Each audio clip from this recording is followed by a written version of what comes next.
Dalam nama Bapa dan Putra dan Roh Kudus. Amin. Ya Tuhan Yesus Kristus, bukalah telinga dan mata hati kami, agar dapat mendengar dan memahami perkataan-Mu, serta melakukan kehendak-Mu. Cerahkanlah pikiran dan pemahaman kami dengan terang pengetahuan-Mu, sehingga kami tidak hanya mendengarkan sabda-Mu, tetapi juga menunaikannya, dan semoga semuanya bisa menjadi jalan untuk pertobatan, pencerahan, dan pengudusan bagi kami, serta untuk keselamatan jiwa kami. Dengan pengantaraan Kristus, Tuhan kami. Amin.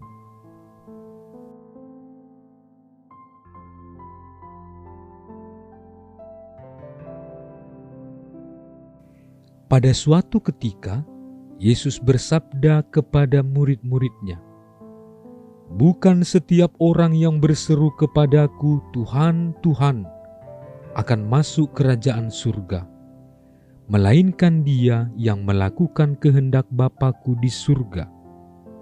Setiap orang yang mendengar perkataanku dan melakukannya, ia sama dengan orang bijaksana yang membangun rumahnya di atas batu.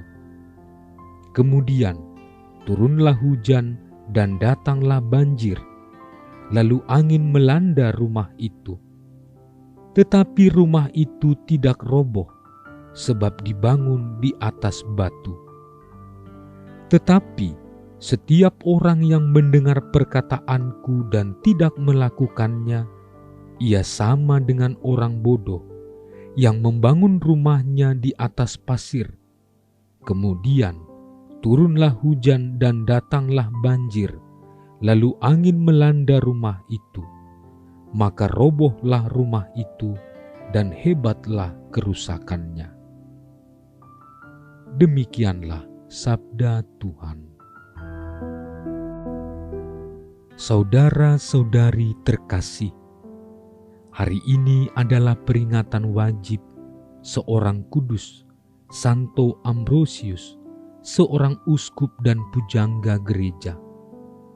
Ia lahir pada tahun 334 di Trier, Jerman.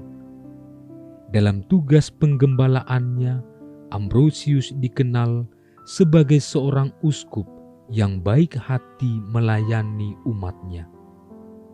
Selama 10 tahun, ia menjadi pembela ulung ajaran iman yang benar dalam menghadapi penganut Arianisme yang sesat. Pertikaian itu memuncak pada tahun 385. Orang kudus ini membendung pengaruh buruk ajaran Arianisme terhadap gereja. Bacaan Injil yang telah kita dengarkan merupakan bagian penutup dari khotbah di bukit. Dalam khotbah di bukit, ajaran Yesus tidak hanya tentang sabda bahagia, tetapi Yesus juga mengajarkan banyak nasihat lain, seperti hal berdoa, hal memberi sedekah, hal berpuasa, hal mengumpulkan harta, hal menghakimi, hal kekhawatiran, dan sebagainya. Semua ajaran dan nasihat tersebut diarahkan kepada orang-orang yang percaya kepadanya. Oleh karena itu, Yesus memperingatkan mereka bahwa tidaklah cukup hanya mendengarkan ajarannya, tetapi juga harus mengamalkannya. Saudara-saudari terkasih, ajaran Yesus ketika khotbah di bukit juga dialamatkan kepada kita, seorang beriman yang percaya kepadanya.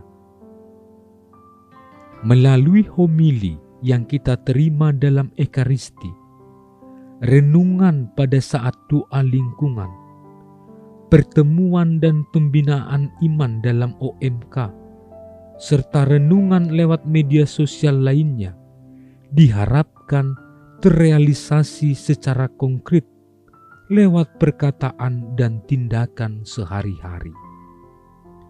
Ketika kita mendengarkan sabda Tuhan dan melaksanakannya, kita laksana orang bijak yang membangun rumah di atas batu. Dan sebaliknya, ketika hanya mendengar sabda Tuhan tetapi tidak menunaikannya, kita sama seperti orang bodoh yang membangun rumah di atas pasir. Saudara-saudari terkasih, semoga sabda Yesus hari ini menyadarkan dan menguatkan kita agar setiap kali kita mendengarkan sabda dan nasihat Yesus, kita menunaikannya dalam tindakan nyata sepanjang hari. Sabda Yesus yang kita dengarkan dan kita laksanakan akan menjadi sumber kekuatan kita ketika badai dan tantangan hidup mengguncang dan melemahkan iman. Marilah membangun hidup dengan dasar yang kokoh, yakni Tuhan Yesus sendiri.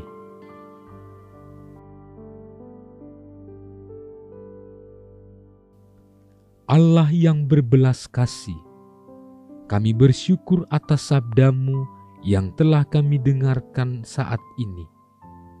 Semoga dalam hidup setiap hari, kami tidak saja berlaku sebagai pendengar, tetapi juga melaksanakannya dalam hidup kami. Utuslah Roh Kudus-Mu, sehingga kami dimampukan untuk membangun iman dengan dasar yang kuat, yakni Yesus Kristus Putra-Mu. Dimuliakanlah nama-Mu, kini dan sepanjang masa. Amin. Allah Tritunggal Maha Kudus, Bapa, Putra, dan Roh Kudus. Engkaulah Allah Esa yang Maha Kuasa dan Maha Rahim. Kami puji dan muliakan Dikau.